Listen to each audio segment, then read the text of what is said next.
Mati. Assalamualaikum warahmatullahi wabarakatuh. Alhamdulillahirabbil alamin. Assalatu wassalamu ala asrofil anbiya'i wal mursalin wa ala alihi rasulillahi ajmain. Yang terhormat dosen pengampu mata kuliah Anatomi Fisiologi Manusia, yaitu Ibu Apoteker Mira Febriana Magister Sains.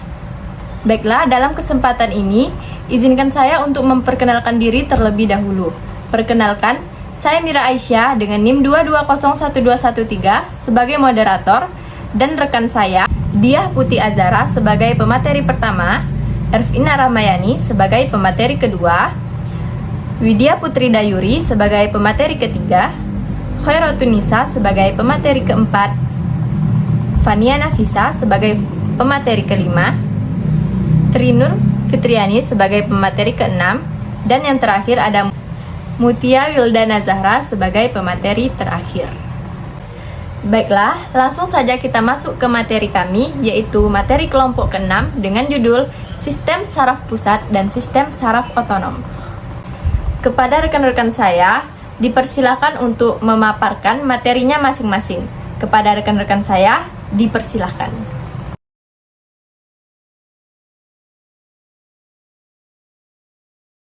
Sistem saraf pusat terdiri atas otak dan sumsum tulang belakang, di mana fungsinya mengatur dan mengendalikan semua aktivitas tubuh. Tersusun atas substansi kelabu atau grisea berupa kumpulan badan sel saraf dan substansi putih atau alba berupa serabut saraf atau akson saraf. Otak dilindungi oleh tulang tengkorak, sedangkan sumsum tulang belakang dilindungi oleh ruas-ruas tulang belakang. Kedua organ ini dilindungi oleh suatu lapisan pembungkus yang tersusun dari jaringan pengikat yang disebut meninges. Assalamualaikum warahmatullahi wabarakatuh. Perkenalkan, saya Ervina Rahmayani dengan NIM 2201203. Baik, di sini saya akan menjelaskan mengenai susunan saraf pusat. Meninges adalah sistem membran yang melapisi sistem saraf pusat. Meninges tersusun atas unsur kolagen dan fibril yang elastis serta cairan seres prospinal. Meninges terdiri atas 3 lapisan. Yang pertama yaitu dura mater. Dura artinya kuat atau liat, berperan menghubungkan meninges ke tengkorak. Dura mater kadangkala dikatakan meningis fibrosa karena tebal, kuat, dan mengandung serabut kolagen. Pada dura mater bisa diamati beradanya serabut elastis, fibrosit, saraf, pembuluh darah, dan limfe. Yang kedua yaitu arachnoid, adalah serabut jaring yang lembut berperan menghubungkan payu mater dan dura mater. Arachnoid terdiri atas fibrosit berwujud pipih atau serabut kolagen. Arachnoid merupakan selaput yang tipis dan transparan. Arachnoid berwujud seperti laba-laba. Yang ketiga yaitu pia mater. Pia artinya lunak, adalah serabut paling dalam dan sangat dekat dengan permukaan otak dan sumsum tulang belakang. Berperan dalam menyalurkan oksigen dan zat makanan serta mengeluarkan sisa metabolisme. Pia mater mengandung sedikit serabut kolagen dan membungkus seluruh permukaan sistem saraf pusat dan vaskula akbar yang menembus otak. Sekian dari saya, terima kasih. Nah, bagian yang pertama adalah otak. Otak adalah organ yang bertanggung jawab sebagai pusat koordinasi tubuh. Berdasarkan hemisfernya atau belahan, otak terbagi menjadi 2 bagian. Yang pertama otak kiri dan yang kedua adalah otak kanan. Fungsi otak dari otak kiri dan otak kanan bisa kita lihat pada gambar pada slide ini. Otak kiri itu fungsi untuk bahasa, analisa berpikir, logika, angka, rasionalitas, objektivitas, realistis, dan detail. Sedangkan pada otak kanan itu fungsinya untuk seni atau musik, gambar atau warna, kreativitas, konseptual, berfantasi, imajinasi, intuisi, dan emosi. Untuk otak kiri itu ingatannya jangka pendek, sedangkan otak kanan ingatannya jangka panjang. Berdasarkan perkembangan sewaktu embrio, otak terbagi menjadi beberapa bagian, yaitu ada otak depan, otak tengah, dan otak belakang. Otak depan ini terbagi menjadi 3 bagian, yaitu cerebrum, thalamus, dan hipotalamus. Kelenjar pituitari itu adalah bagian dari otak tengah, dan otak belakang yaitu pons faroli, medula oblongata, dan cerebellum. Pada otak bagian belakang itu terdapat korteks cerebral dan bagian bawah sumsum tulang belakang yang langsung terhubung dengan bagian otak. Yang pertama, otak depan atau prosencephalon merupakan pusat saraf utama karena memiliki fungsi yang penting dalam mengatur semua aktivitas tubuh. Otak depan terdiri dari telencephalon yaitu cerebrum atau otak besar, dan diencephalon yaitu thalamus, hipotalamus, kelenjar pineal, dan kelenjar hipofisis. Kemudian kita masuk ke bagian fungsi otak. Fungsi otak besar berdasarkan lobusnya. Ada 4 fungsi. Yang pertama, lobus frontalis itu sebagai pusat berpikir, berencana, dan kontrol motorik.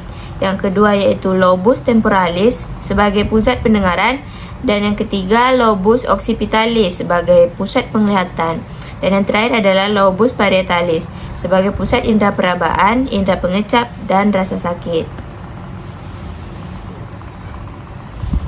Nah, selanjutnya pada gambar terdapat gambar dari kerangka manusia dan menunjukkan saraf tulang belakang yang berhubung langsung dengan otak.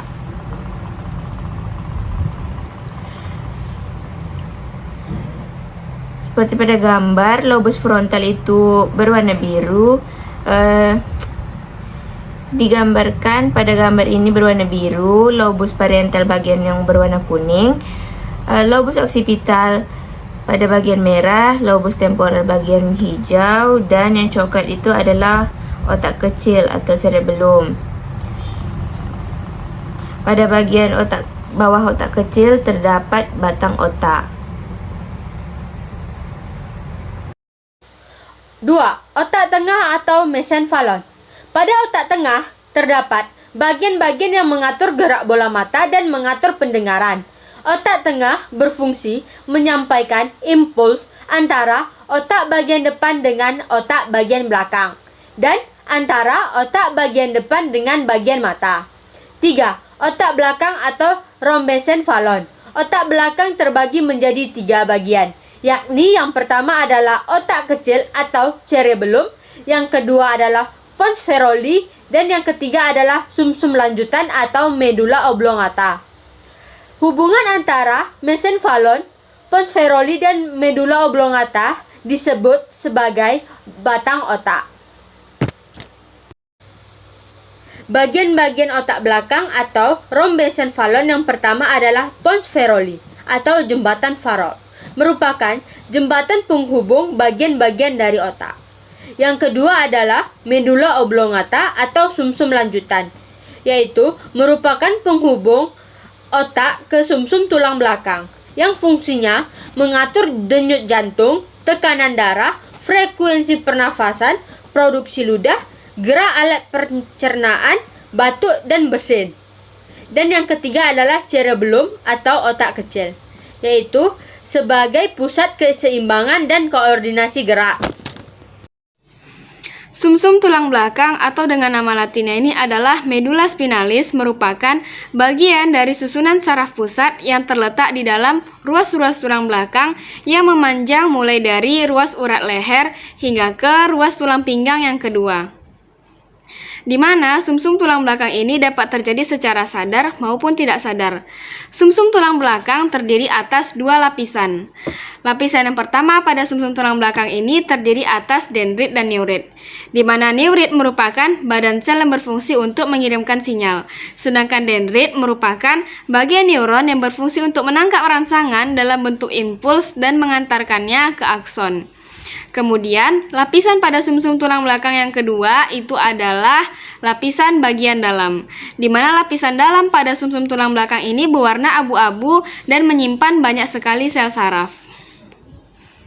Sumsum tulang belakang memiliki 3 fungsi, di antaranya yang pertama, sumsum tulang belakang berfungsi sebagai penghubung antara sistem saraf tepi ke otak. Kemudian, fungsi dari sumsum tulang belakang yang kedua ini adalah memungkinkan terjadinya gerak refleks dengan cara yang singkat, di mana gerak refleks ini merupakan mekanisme dari pertahanan tubuh yang kejadiannya lebih cepat daripada gerak sadar. Kemudian fungsi dari sumsum tulang belakang yang ketiga adalah mengadakan komunikasi antara otak dan semua organ tubuh lainnya.